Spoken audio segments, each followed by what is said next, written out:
Hair restoration has changed dramatically. The tendency has been towards a automated and robotic follicle unit extraction, harvesting little embryologic hair units as they grow using automated and robotic systems. But like any plastic surgery procedure, it starts with patient selection, realistic expectations, a good donor site, good recipient site, and then a lifelong plan for hair restoration if they have progressive male pattern hair loss.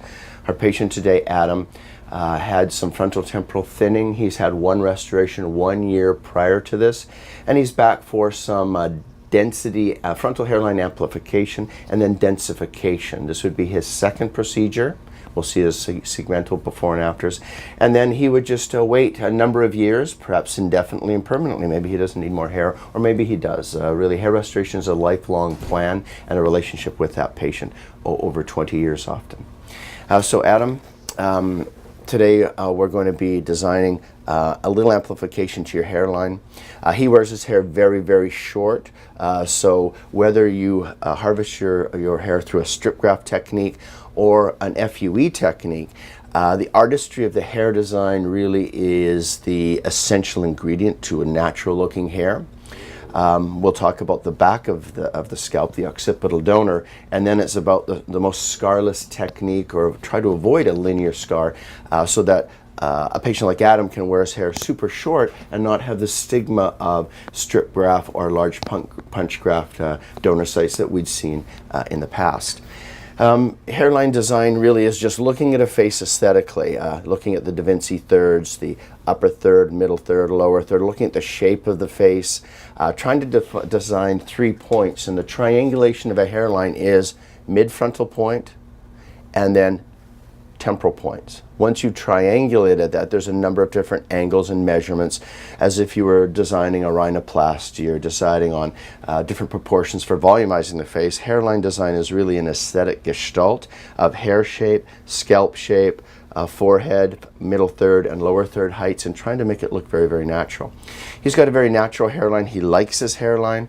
All we're going to do today is there's a couple of areas where there has been no significant hair growth. We're going to clean that up, but we never want the hairline to look tight, a little on-side, off-side design. So generally, I sit with the patient, have a look in the mirror here, and we want to design a hairline that looks very natural. And so I look at the mid-frontal point. Adam, are you pretty happy with that point? Yeah, that spot is great. Often we're trying to negotiate with a guy not to try and lower it too much.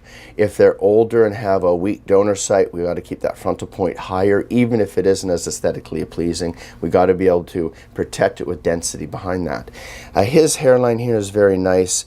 We maintained a very nice on-side, off-side design, which is a jagged look to the hair, and we have always some random single hair follicle units sitting out at the front. The hairline design generally can be rounded, it can be tight. A lot depends on the angularity of the patient's face, the kind of hairline design, where their temporal tuft comes out. All these factors play a role in designing the hairline. When we come to the other side, we need to amplify it just a little bit here. Just to create a little more symmetry. I like asymmetrical hairlines because it looks natural. But when we've got a few gaps like this, I do like to tighten it up a bit. But still keep that on-side, off-side, a design that looks very natural and round. He has a round shape to his face and a round shape to his hairline. So we're going to fill in just a bit through his frontal hairline here and densify that area so it doesn't have that see-through look. And then once we've done that, we're going to extend density amplification as far back as we can. There's a couple of tricks and techniques, because when we're talking about the recipient site, we don't want to traumatize the hair bulbs that we see. There will be always some hair bulbs that are in telogen and not growing, and they're at risk. So we want to use a technique that lifts and separates the hair bulbs so we can implant safely using little slit techniques, and that's where tumescent amplification, tumescent injection will come in.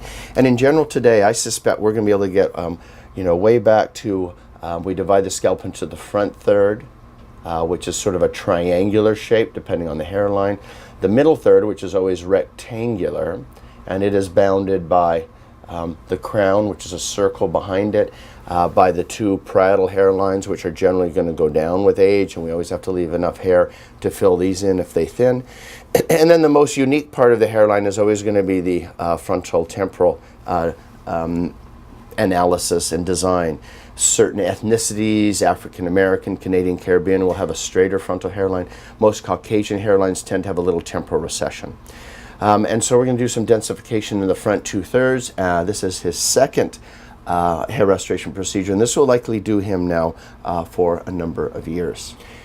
If you look to the top part of the right-hand screen, you'll see Adam's photo 1 year prior to this, where we actually had to define his frontal point, his two temporal points. He was very thin in his frontal temporal recessions. His parking lots were going back, and his forelock was thinning.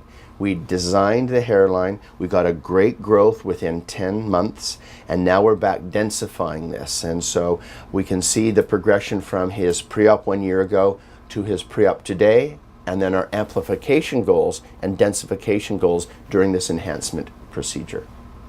Hair transplantation is really, to me, one of the quintessential plastic surgery procedures. It involves selecting a donor site, and we do a composite graft. We want like for like, a Mulholland principle. So we always want to try and draw from the scalp.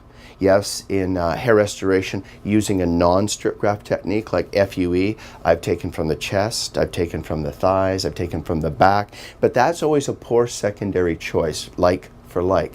So our donor site is typically going to be the occiput. We don't know why male pattern hair loss has this genetic curse. It's passed down in the gene code, where the central oval hair has a 5-alpha reductase deficiency, a poor enzyme. It can't break down testosterone into usable metabolites. You get a buildup of DHT, and that over time affects the mitochondria of the central oval hair, and it's subject to ongoing loss. Yes, we have propecia and androgen blockers. We have high-fluence, low-level light therapy. We have minoxidil. We have nutrients. We have stem cell injections. But dead hair is dead hair. We can't bring it back, so we need to transplant. What's our donor site? Well, let's look right here. And Adam is why FUE, in my opinion, is the technique of choice. If you look how short Adam likes to wear his hair, he's had 3,000 follicular units harvested 1 year ago. If it was a strip graft, and that works beautifully, strip graft is still probably the gold standard in most hair transplant centers, but it is very hard for a gentleman to wear his hair that short with a strip graft, which is prone sometimes to spread scar, to widening, and a white visual background amidst a dense topography, which is the occipital donor.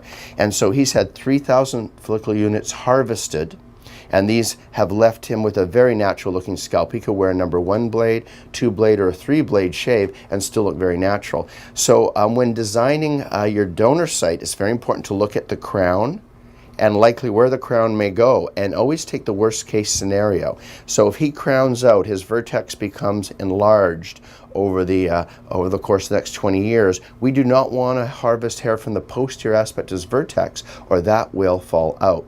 We want a Friar Tuck George Costanza donor site that's very tight, just above the occipital ridge, and keep our donor site from here. Now, in general, it's been my experience over the last 5, 6, 7 years that we can harvest 15% of this donor site at any given time, and up to 50% of the occipital hair, and in moderate density scenarios, patients don't look thin. So donor site selection, very important. Some have a very poor donor site. Probably 50% of my FUE transplant patients have had previous strip grafts or previous punch grafts, and you need to take that into account in what goals they have. In general, we can take 10,000 follicular units over the course of 10 to 15 years. And if you put your head back here, Adam, 10,000 follicular units gives you 3,000 on the front third, a second densification amplification like today, and then you're done. So maybe 5,000 devoted to the front 30% of the hair, because that's how people see you. Then I always reserve around 2,000 to 3,000 for the middle third. Now we're up to 7,500 hairs, maybe 8,000, and never overgraft the crown. unless of course they've proven and they're in their late 50s or 60s, they're never going to go to a Norwood 6, then you can go aggressive on the crown. The problem is when young men present and they've got some crown thinning, vertex thinning, they want to put a lot of hair there, and I know 15, 20 years from now, they're going to need it up here. So you need to be very responsible, long-term visionary for your patient and advocate for conservatism posteriorly, because anteriorly, they're going to need it. The second phase of donor site preparation after selection of the recipient and how much of the donor you need is actually shaving the hair, and that really requires an FUE hair transplant patient to plan a good 10 days to 2 weeks off for the donor site to grow out to a number 1 blade length. So most guys will do one of two things. They grow their hair very long, like a mullet, and they lift the mullet up, we shave a little patch, and the hair hides it, and that's how women do it. And women are good candidates for FUE, especially for Ludwig thinning in the front. Or they do like Adam, they shave their head completely down to a number 3 blade everywhere, and then let just both the recipient site grafts and the donor site grow out together. But you still need about 10 days to 2 weeks off until everything looks nice. So first of all, we're going to shave down to less than a number 1 blade for our harvest. And in general, the harvest is going to be, zoom in if you can get in here.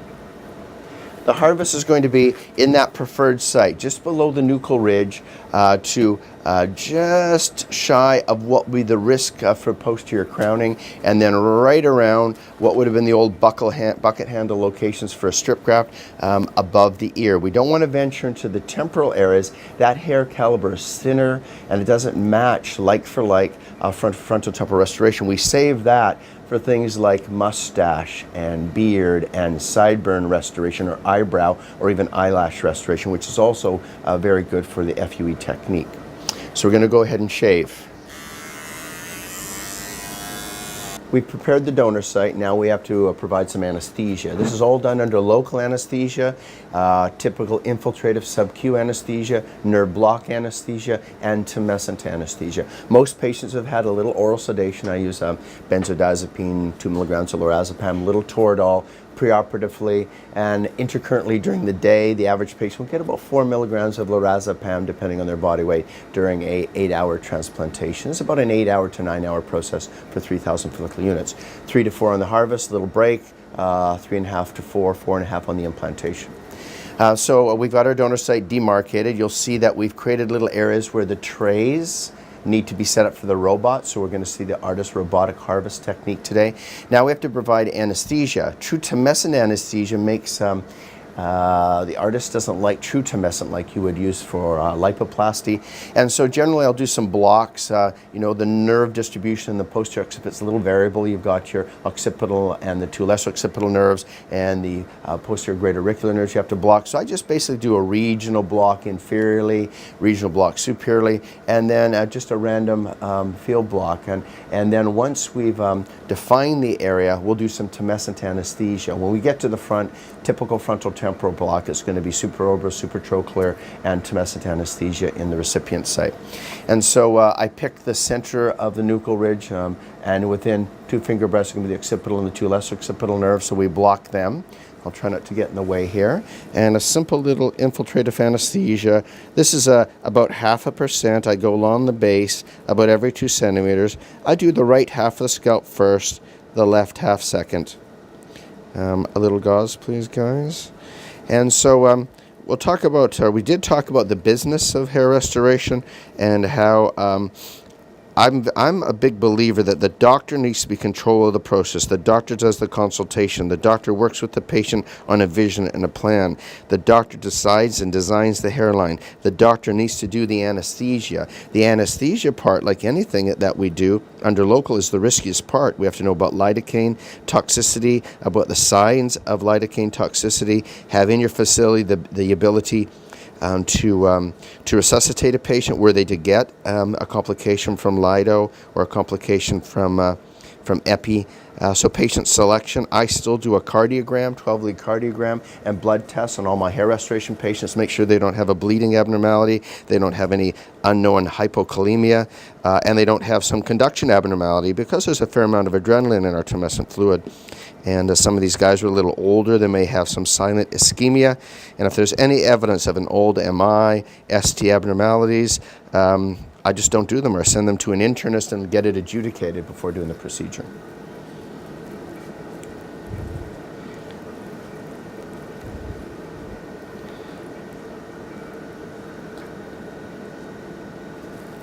There are two FUE harvest techniques that I use. We don't use manual, but we do an automated follicular unit extraction. That's called neograft. And we do a robotic follicular unit extraction, and that's the ARTIS. So let's take a look at our ARTIS device and how it works.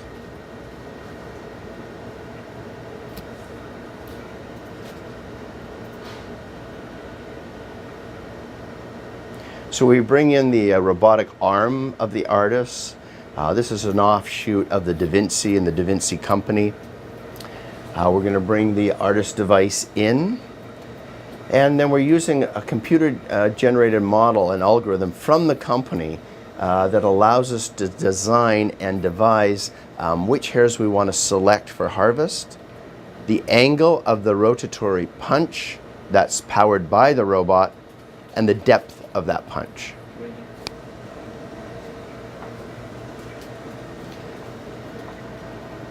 So we're going to take a look up at the screen, and on the screen you can see that we're doing some calibration registration points, that the robot will calibrate the sides of the tray to position of the scalp, and starts to take images of hair, and you can see the punch going in, and it's selecting double and triple hairs. It's going in and taking the punch. Now we'll take 5 or 6 of those and analyze if the robot's right. Is it the right depth and the right angle? So there is some human control here. It's a very, very robotic process, but with human guidance, and we guide the depth and the angle. So now that we're going to stop. Let's come back onto the scalp. We're going to analyze those graphs to make sure there's been no transection, make sure it's the right depth, make sure that we have good matrix around the bulb and the shaft. Once we've got what we like and it looks good, then we start the repetitive process of harvesting. And in general, it can be between 700 and 900 follicular units harvested per hour.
The second technique that I use for automated and robotic FUE harvest is called neograft.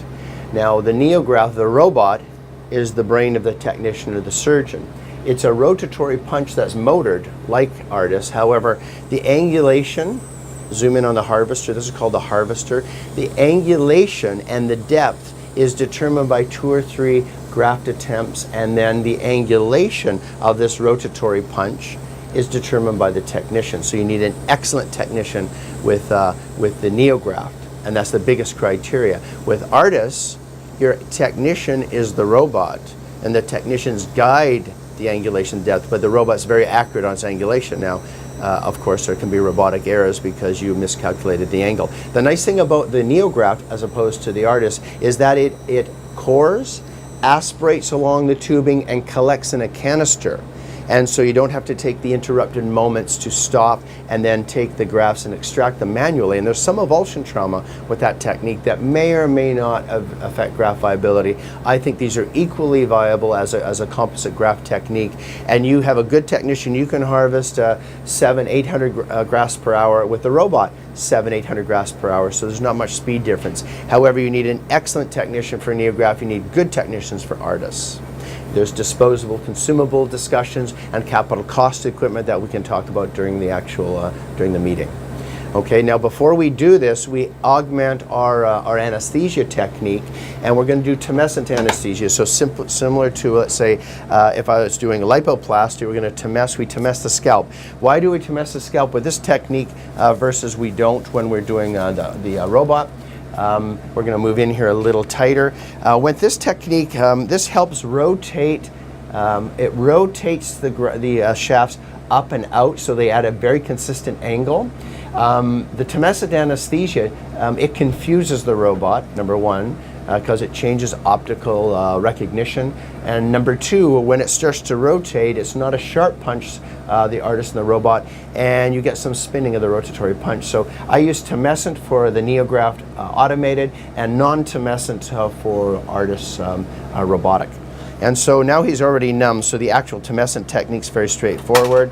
We do make sure that the tumescent technique tumesces the scalp fully. We don't need peau d'orange type of tumescent, but we want to make sure that that scalp is very, very, very tense, sort of a super wet technique of the scalp.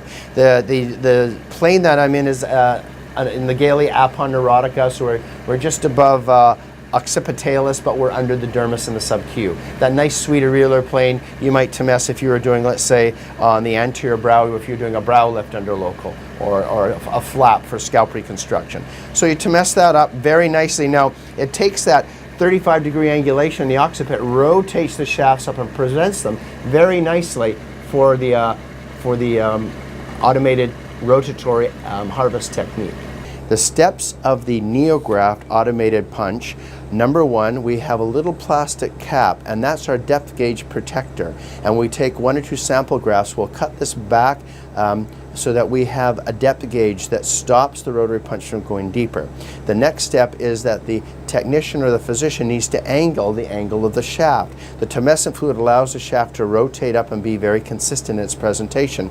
And then there is a foot pedal, a rotatory coring, and then the suction lifts the graft out, it's dragged along the surface of the scalp, and then a avulse gently comes along the tubing and collected in the canister. In the canister there's a little strainer that prevents the tubing from coming right down into our collection canister on the side of the machine right here. So it's compression, suction, aspiration. Let's go back and show a couple of harvests now. So the technician or the physician gets the right angle, puts the foot on the pedal, cores the graft out, then lifts, drags, and then avulses and aspirates the graft up into the machine. It goes along the tubing and collects here in the canister. Intermittently, we keep that very moist so there's no desiccation. Again, foot on the pedal, rotation, lifting, avulsing the fibrous attachments to the bulb, and then aspirating into the tubing, along the tubing into the canister. Now, slowly going up and taking some fluid and keeping those grafts constantly moist. So one of the complaints that strip graft physicians will have with either artists or NeoGraft is that there's a rotatory thermal injury. To me, there's only 3 or 4 rotations of that rotary punch, and so to me that makes no sense. Number two, that there is some desiccation of the grafts, limiting their viability. At the end of the day, as plastic surgeons, we know how to do composite grafts. You don't traumatize the viable matrix, you keep it moist, we put them on ice, and then you implant them. And I see no difference in viability between artist and the NeoGraft, and certainly no diminished viability over a strip graft technique. Remember that strip graft is handed off to technicians, and for your 1.5 to 2 hours is being divided and cut with a razor blade under microscopic lights. That is also going to be somewhat traumatic to the bulb. No matter what the harvest technique, a well-oiled machine, a well-orchestrated implant process, I think viability of a graft is 85% plus, whether it's strip or automated or robotic harvest. So once we've harvested about 150 of these using the automated technique, maybe do a few more there, Isaac, and you can go along quickly, drop your hand more so we can see. Excellent. And once we've done a few of those, usually about every 50 to 100 grafts, and we've got the harvest, and we can usually do about 600-700 an hour.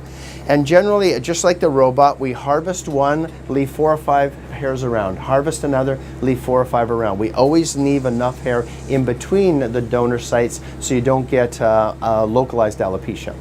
Okay, so give that to me. Okay, so we're going to lift up our canister.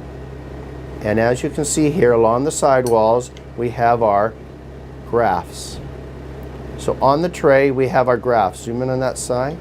And you can see all the little grafts, nicely moist and clumped. We put it on a little saline bed with some telfa, and then that's handed off to our second technician. The second technician will take it over to the microscope and start to count and sort. We put another strainer in our canister and start harvesting again. Again, quality assurance, whether it's robotic or automated, quality assurance. Okay, so these are the, this is the NeoGraft automated FUE harvest system. And if you zoom in on that, again, just like we had with our with the robotic, you see beautiful little grafts with just the pristine amount of matrix around the bulb, our 2 and 3 hair and 1 hair grafts. And these are being sorted out to the 1, 2, and 3 hair, put in piles of 1, 2, 3, and 4 hair follicle units. And then critically, to decrease the metabolic rate, to optimize survival, they're put in a wet saline telfa pad on ice, decrease the metabolic rate, because they're going to be outside of a vascular environment for 4 hours, 4 to 5 hours. So if we come back here, you'll see that right away. They're put, give me your ice. So we keep them on ice. Give me the Petri dish. So they're kept in a telfa pad and they're kept on ice and kept cool to decrease that metabolic rate, again, to optimize survival post-implantation.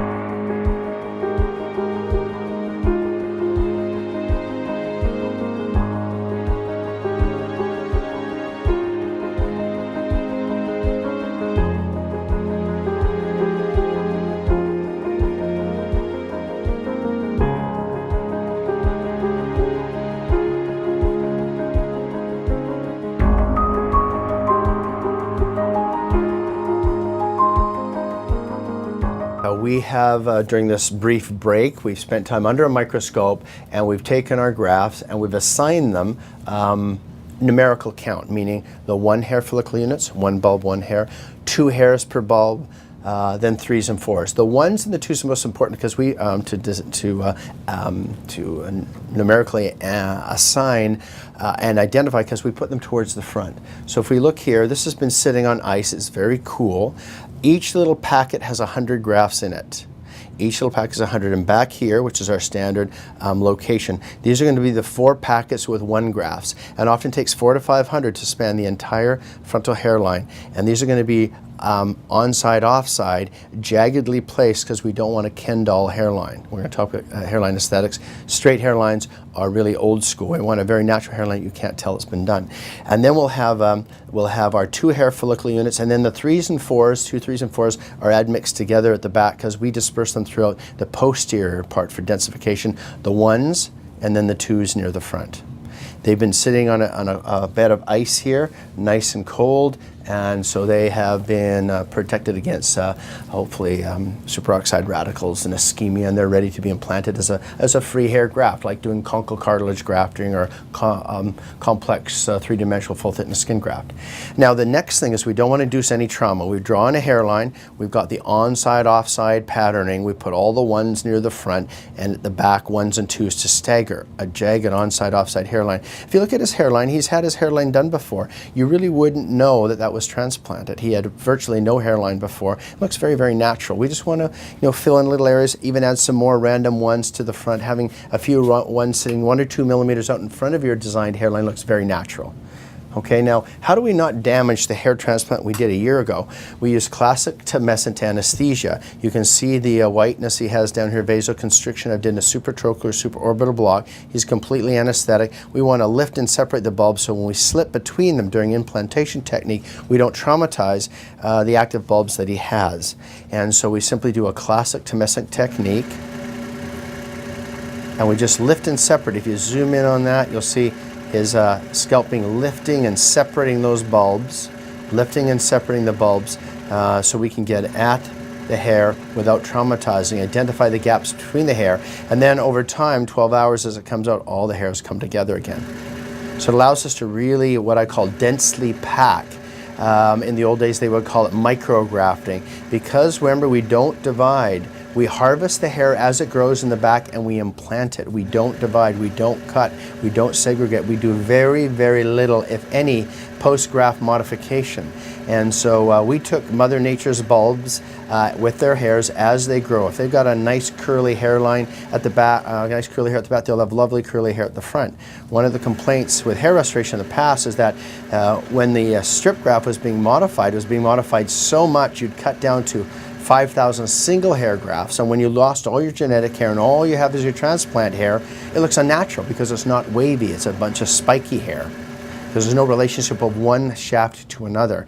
Almost all that you see here is transplant hair. It looks very natural. When it grows out long, it's very wavy because we left the genetic relationships of one hair to another intact by not dividing them, by leaving them attached to their embryologic unit, to the bulb, and that is called the follicular unit philosophy or technique. And follicular units only really became known in hair restoration in the 90s. It was really the late 90s that we started to identify, wow, hair had an embryology to it, and they grew in specific patterns and in specific relationships. Okay, a little pressure right here. Excellent. So we're going to come back in a second and we'll show the implantation.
Other than needle technique, the NeoGraft in particular has an automated implanter.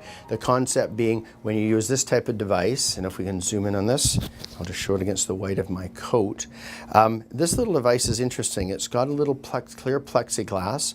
You take your grafts and you aspirate, so there's a suction, and it sucks hair shaft first up into the chamber. Then you simply place this into your open slit in the scalp, and you put your foot on the pedal and the plunger comes down slowly and ejects the graft into your defect. The concept being that at no point do you have to squish the graft, with your jeweler's forceps, theoretically minimizing trauma to the matrix, to the bulb. It's called a no-touch technique, like the no-touch breast augment technique. Complications are theoretically less the less you handle the graft. Now, again, this concept in theory works, but if you have technicians with decades of experience and you have 90+% growth, then their touch technique is obviously gentle. When you're first learning, it's actually easier to learn with an implanter than it is to learn really fine, elegant, swift, 1 or 2 hand technique. You can implant with this about 200 grafts an hour. A good tech can implant 250 to 300 freehand. And if you have 2 techs implanting, you're shooting for 600 grafts implanted per hour, sometimes 700. If you have 2 implanters, you're down to around 400. Now imagine if you have 3,000 grafts, that's 400 times 7, that's 7 hours of implantation. Rather than 2 freehand techs who are good at 300 each, that's 600 per hour. It's a 5-hour implantation process. Sometimes I will use the implanter for very delicate single hair implants along the front where we're down to the last of their very minimal donor site. They've had previous strips, previous punches, and we want the least traumatizing technique. We'll sometimes use this then just for the single grafts. They're the most delicate. They have the least matrix around the bulb, and we have to be much, much more careful.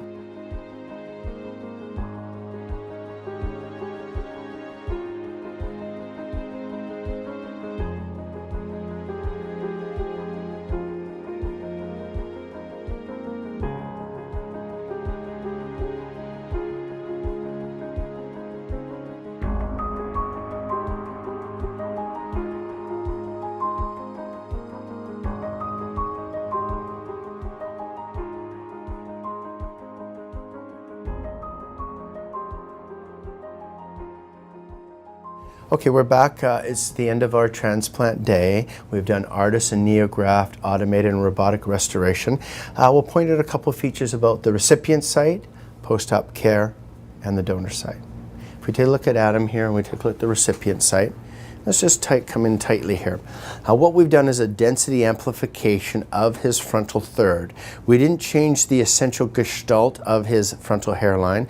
Still has a nice hairline. And what we've done, if we can zoom right in there, even tighter, head down, you can see what we've done is broken up with some single hairs, some of the post-transplant irregularity. If you can see very closely in these grafts, you have a little sanguineous crust.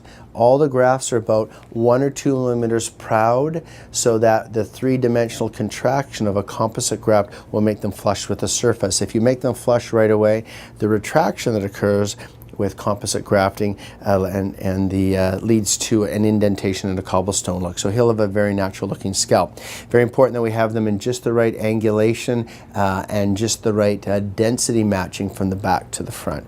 And so that's a density amplification from a good result. Now we went to a virginal area, and that was the middle third. In general, we can go back to the same donor site within 3 months if we want, but we have to transplant into a new area. I usually make guys wait a year, make sure they're happy with the primary restoration, and then we go into a new area. And we've done a lot of density amplification in his middle third, but we left the crown alone.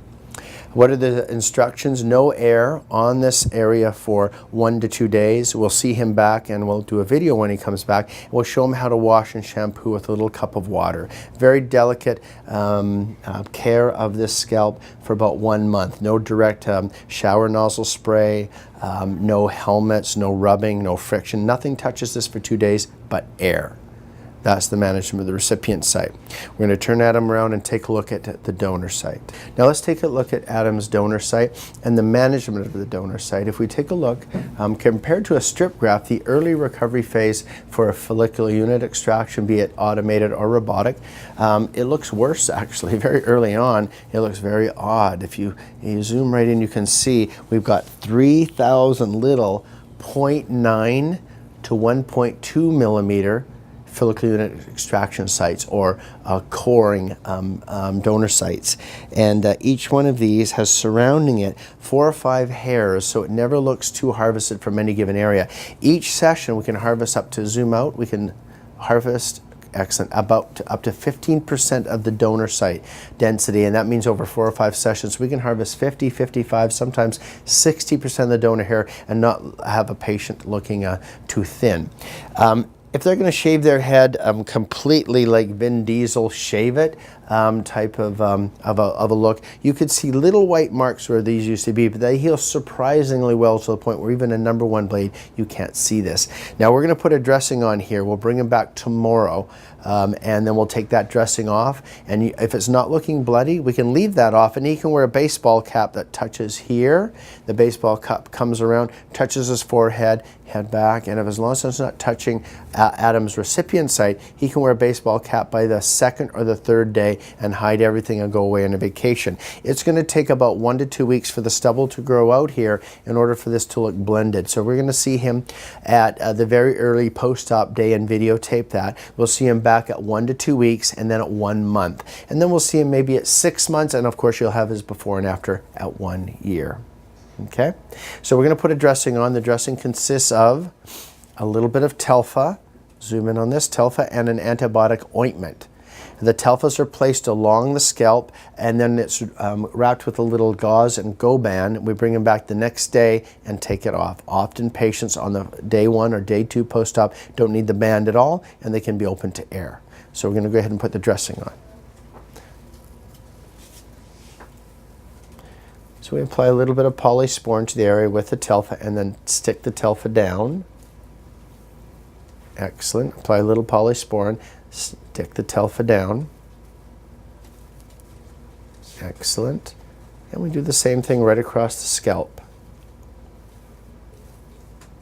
This helps prevent the telfa sticking to the sanguineous exit holes from the rotatory punch. And really it looks quite abnormal initially, but by 1 week, I tell most guys they need 1 to 2 weeks off. They'll be in a bald cap by 3 days. The stubble makes it very difficult to see at 1 week, completely not visible at 2 weeks. If guys can take 2 weeks off their corporate jobs and go away on a holiday with a baseball cap on, they'll look okay at 2 weeks. If they've worn their hair short, no one's going to know any difference. Very, very gentle wrap here. We don't want to do too aggressive a wrap, or it's going to potentially cause problems from being too tight in the forehead. The swelling will come out of the forehead over that first 24 hours and will minimize then the tightness of the wrap. Excellent. So we apply that to the scalp, and then we use a little bit of Coban to wrap that area very gently.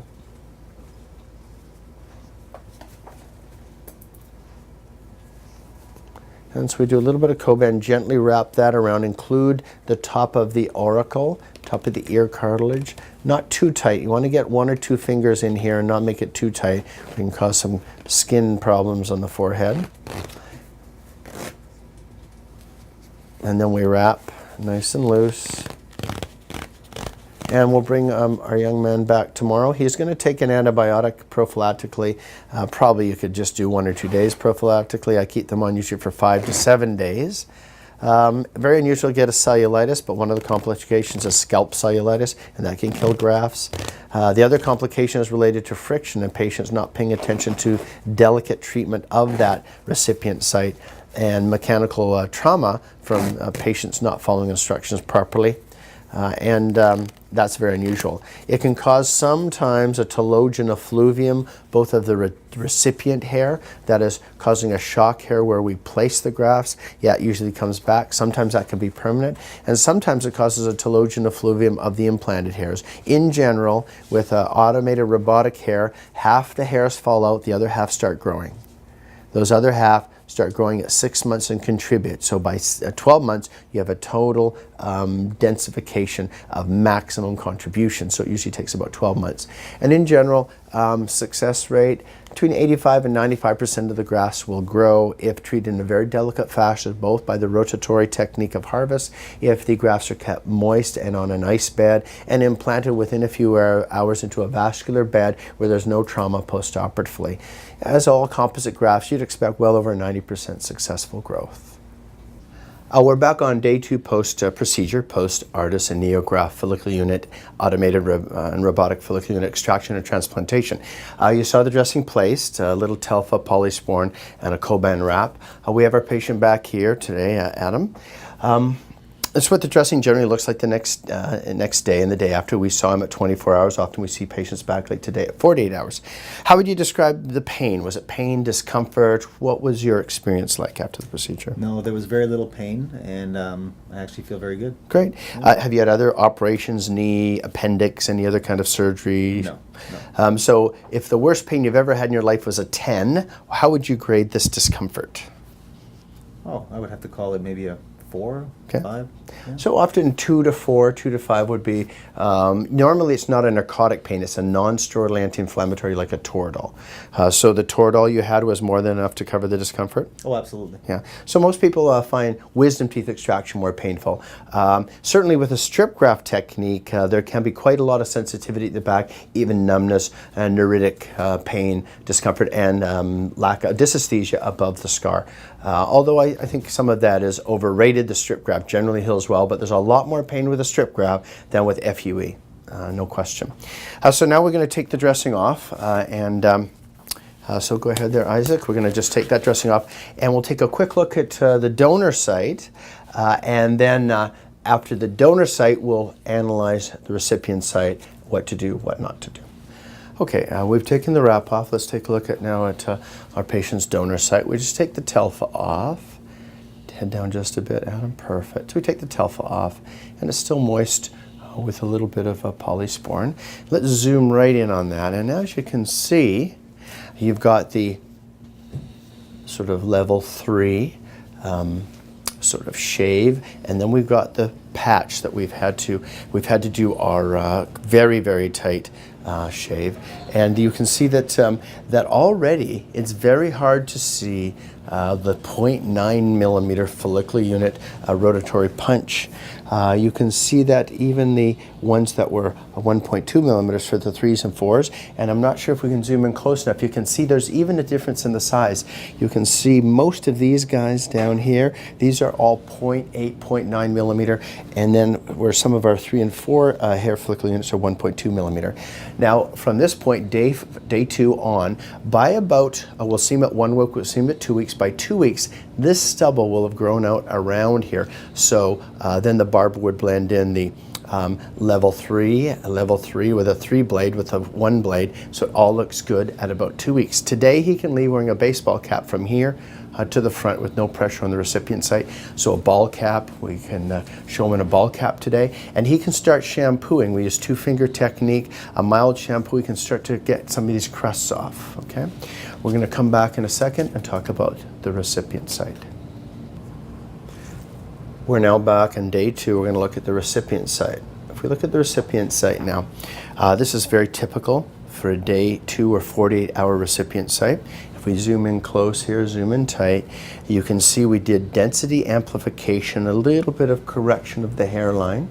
And you can see the little stubbles. Each of those little stubbles are nicely placed, and around the stubble is a little sanguineous crust that's has exuded from the slit. Now that it's a dry crust, it takes about 2 weeks for the crust to come off.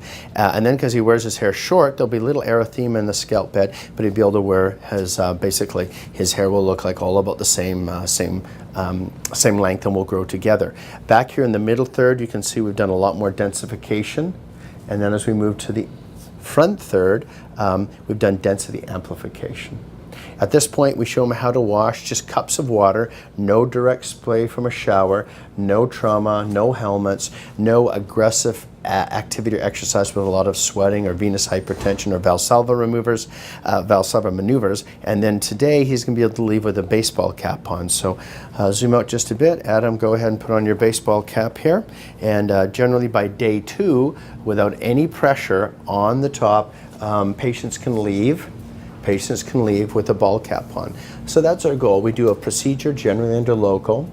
We make it very comfortable with anesthetic techniques the way they are now, and little oral benzodiazepine. and a non-steroidal anti-inflammatory. Most patients don't describe it as painful. Dental procedures are more painful. By day 2, there's really no pain, just an itchiness, so we use a Claritin H2 blocker, a non-steroidal anti-inflammatory, and now it's just a matter of waiting till the donor site hair, the unharvested hair grows out and you can't see the holes. That'll be about 10 days to 2 weeks. At the same time, the crusts have come off the top and he can go without a hat. So with FUE technique as it's done today, where hair is worn short in the front, most guys have to take 2 weeks off work, and then we can get them back into their activities of daily living and usually their work environment. We're back here now 1 week following our automated and robotic follicular unit extraction and transplantation. If you recall, it was a densification, amplification of a frontal and enhancement of the frontal temporal hairline, and then the middle scalp densification. At 1 week now, let's take a look at the donor site. At 1 week, let's zoom, test it out, a distance, then come in tight. As I described on day 2, by 1 week, it's almost impossible to see the follicular unit harvest. It's almost impossible to see the 0.9, the 1, or the 1.2 millimeter punch sites. And so by 1 week, the stubble is growing out, still a little long on the number 2 or 3 blade above and below. And between 1 week and 10 days, most guys have got their barber to blend in the 2-level, 2-tone look. But 1 week, most guys with a little shave are actually blended in nicely. This makes the technique by far the most superior way to harvest hair, in my opinion. There's no other technique that uses excisional surgery that would give this type of result. So follicular unit extraction, automated and robotic, I think is the state-of-the-art methodology for harvesting hair for transplantation. So let's take a look at the recipient site. Let's take a look at 1 week at our patient's recipient site. At the recipient site, if we start out wide and come in tight, perfect, head down now. Most patients can start to feel pretty confident if they have long hair and they're using their middle third and their frontal temporal zone to camouflage. No one can tell at all, but even with very short hair, as our patient does here, you can see in Adam's middle third, very, very tight transplantation result. He's describing that little crusts are falling off, which is normal. We have him washing with cups of water. Very gentle at this point at 2 weeks, 10 days to 2 weeks, very gentle shampoo with fingertip type of massage. The crust will come off usually by the 2nd week, and about 50% of the grafted hairs will stay in place and start growing. The other 50% will fall out, temporary telogen effluvium, and start growing at 4 to 6 months. If we look at the frontal temporal zone here, again, the hairline restoration the same. So generally most guys can go back to work, especially with long hair, by 7 days. The back is camouflaged, and they do a little shave balance, and then the front area is shampoo, light shampoo with cups of water, and the scabs have fallen off by 10 days to 2 weeks.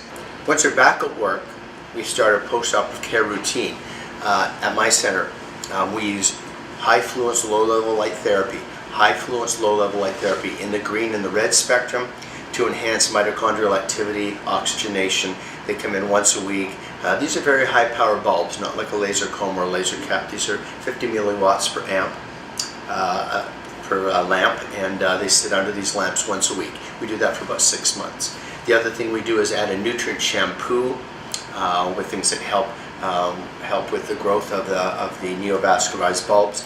And then at about 6 weeks, we initiate those things at 2 weeks, 1 week with the lights, 2 weeks for the shampoo, and at 6 weeks, I institute a very strong 15% minoxidil or vasodilatator with topical nutrient serum that they do at night. So 1 week they start with the laser light program, the high fluence low-level light therapy, tanning bed for the scalp with green and red light. At 2 weeks we institute nutrient shampoos, medicated shampoos, and at 6 weeks 15% minoxidil and some other topical nutrients. And that program would consist of those 3 things for 6 months. It will enhance the growth of the actual grafted site, and in sometimes it'll bring out more telogen hair in ungrafted areas, like if we're doing the frontal temporal, you'll see an enhancement in the vertex. So the untransplanted areas often respond with the vasodilatation and the stimulation with increased density. Welcome back. Now we are 2 weeks following our automated neograft and robotic ARTIS FUE hair restoration. By using these advanced techniques with no scarring approaches, patients can be back to activities of daily living very quickly. If we look at our patient Adam here now, zoom in just on what we'll call the recipient area here, zoom in tightly. You can see the scabs have come off. Usually they come off in the first 10 to 14 days. Because he wears his hair short, he can camouflage that, and you really couldn't even tell he had something done. There's a nice alignment of the hair, a nice natural hairline, and all the hair, the newly transplanted and his own previously transplanted and natural recipient site area hairs are growing at the same speed and same length. Other options for camouflage if patients don't wear their hair this short is they wear their hair long, and the hair from the middle third and the front third cover up the transplanted hair. But again, it looks very presentable at 2 weeks. If we zoom into the mirror, we can see his donor site. The donor site, zoom in right from perfect. The donor site, you would be very hard pressed to say anything had been done. Looks very, very natural, even when wearing your hair very short, like a number 1 or number 2 plate. So with this artist and neograft technique, FUE, the donor site looks great. Usually by 10 days to 2 weeks, you would not know he's had hair restoration. You could never do a strip wrap and ever wear your hair this short. So the FUE, I think, is the best donor site for patients. Excellent survival and graft growth, over 90% survive. Two-phase growth, half the shafts fall out right away, half the shafts start growing right away. And the ones that fall out still leave a bulb behind. It gets vascularized, it starts growing in 4 or 5 months. So 1 year, total density will be achieved. An awesome donor site, and zoom out, come on into the recipient site, and an excellent recipient site. An excellent recipient site, and by 2 weeks generally, most patients are quite able to go back to work and not feeling self-conscious at all, and generally can wear a baseball cap by that first few days once the donor site dressing comes off. Adam, any pain, any discomfort? Not at all. Even the itching is subsided, so it feels great. So most patients do complain of itching. That's the mast cells and then the itching that you get from natural scalp and wound healing. So histamine blocker and H2 blocker, Claritin that's non-sedating, and usually just an anti-inflammatory like a Toradol, ketorolac. It is not a painful procedure post-operatively. And as you can see with this technique, with the FUE, superior donor site, no visible linear scar, and patients can have a very, very natural looking hair restoration very quickly. Hello and welcome back. We are now 1 month following our artist and neograph automated and robotic FUE transplant procedure. Our patient now, 1 month out, has been back to regular exercise and activities since the 2nd week. We start all our patients on a post-op regime, much like after a facelift. We start them on laser and light program, red and green light, starting at 1 week. We start them on medicated shampoos with nutrient supplement shampoo at 2 weeks. And by 6 weeks, we start them on a very strong 15% minoxidil serum. If we take a look at the recipient site now on our patient, if we can zoom in right here on the frontal temporal hairline. We do warn the patients about shock loss. Far less common with this technique, with the FUE, automated and robotic, to get shock loss. The little follicular units that are handled during the procedure are handled delicately. We don't cut down a lot, we don't separate and divide the grafts. We insert them quickly after they've been on ice, and he's had an excellent growth of almost no shock loss. This will continue to grow and increase in density. He's got a very nice looking hairline. And now at 1 month he could start playing hockey, he could start exercising aggressively, and he could be wearing sporting hats and caps, and it really have no restriction. His composite graft, which is this bulb and the dermal matrix supporting the shaft, is now well integrated into his scalp. We can zoom in very carefully. Again, done with a little slit, needle stick in place technique. There's no cobblestoning, there's no irregularity in the scalp at all. There's no erythema, and all the stigma that one might used to associate with hair transplantation has gone. Very irregular on-side, off-side hairline, very natural. Now if we look at the actual donor site now, just look in the mirror here at the donor site, we can see great growth, This is about a #1 blade. Many guys like to wear their hair short or even shaved, and you can see with our technique here, the automated robotic transplantation technique, the 1 millimeter, 0.9 millimeter, even up to 1.2 millimeter donor site rotatory punches do not leave any discernible deformity, any discernible mark. Now, if you were to look closely with loop magnification, you would see very tiny little 0.9, 1 millimeter hypopigmented donor sites. But again, from a conversational distance, even looking closely by zooming in here, you really can't see any kind of discernible donor site.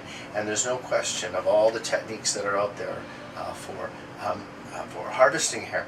In my estimation as an aesthetic physician, this is by far the most donor site friendly, donor site acceptable. It leaves the patient now available for subsequent transplants. When you take a strip graft, you have one scar. It tightens the scalp. It's hard to take the second and third strip graft for subsequent densification needs. And as these Norwood patients age, they might progress from a 2 to a 4, a 3 to a 6, and need subsequent transplantation.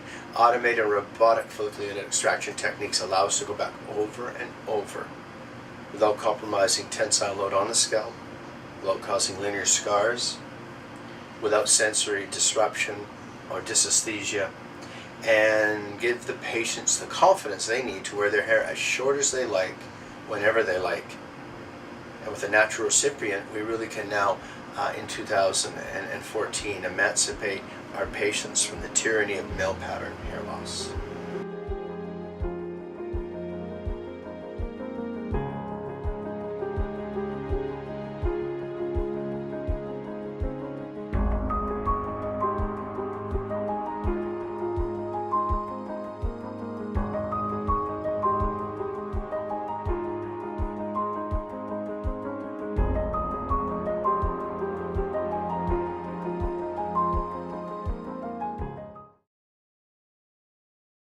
I decided to go with the FUE because I had lost pretty much all my hair. I had a Costanza. It was just around the sides and the back, and there was nothing on top, and I didn't like the way it looked.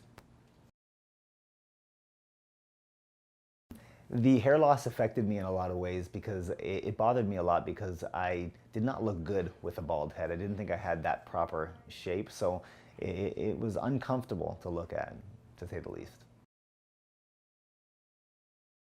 My experience with the FUE was great. I had great technicians, I had great people who were helping me, and they were very informative on how the procedure was going to go, and it turned out really well. So I have a lot of good things to say about it. In terms of pain during the procedure and after, my first experience with the procedure had a little bit more pain because there was they had pumped fluid into the back. But the second and the third procedures were relatively painless, and I recovered much quicker as well. My recovery on the first procedure was a little bit longer because there was a fluid that had to be drained out of the scalp. The second two procedures, there was relatively little amounts of pain. It was a matter of 2 days, and I was back going around, going to the gym, exercising, doing things that I enjoyed doing. In terms of hiding the donor area, I didn't really have to. I kept my hair very, very low, and it just blended in. So for the first maybe few weeks, you know, if you looked closely, you could see that there was a donor area there, but after a while it just blended and you couldn't tell anymore. In terms of the recipient area, I originally had little scabs that bubbled, and then within 2 weeks, as I was washing my hair, they just rolled off my head and then they disappeared, and once they were gone, you couldn't really tell. Slight redness, and then after that, just normal skin color. I started to notice hair, I felt like I started to notice hair immediately, but you know, I was always looking at my head and I would think I would see a couple new ones coming up, but I would say within 3 to 4 months, I did start to see little hairs coming up, and about 10% a month for about a year, where they just kept on growing. In terms of how I like the results, I am very, very, very happy. Most people look at me and they can't tell that anything was done because of how natural the hairline is and how naturally it's grown in. So I'm very, very happy with the procedure. Having hair has changed my life in a lot of different ways. I feel a lot more confident. When I look in the mirror, I like what I see. My wife is ecstatic. She didn't originally care if I did it or not, and now she said, you know what, you did a good job. It really, really looks a lot better.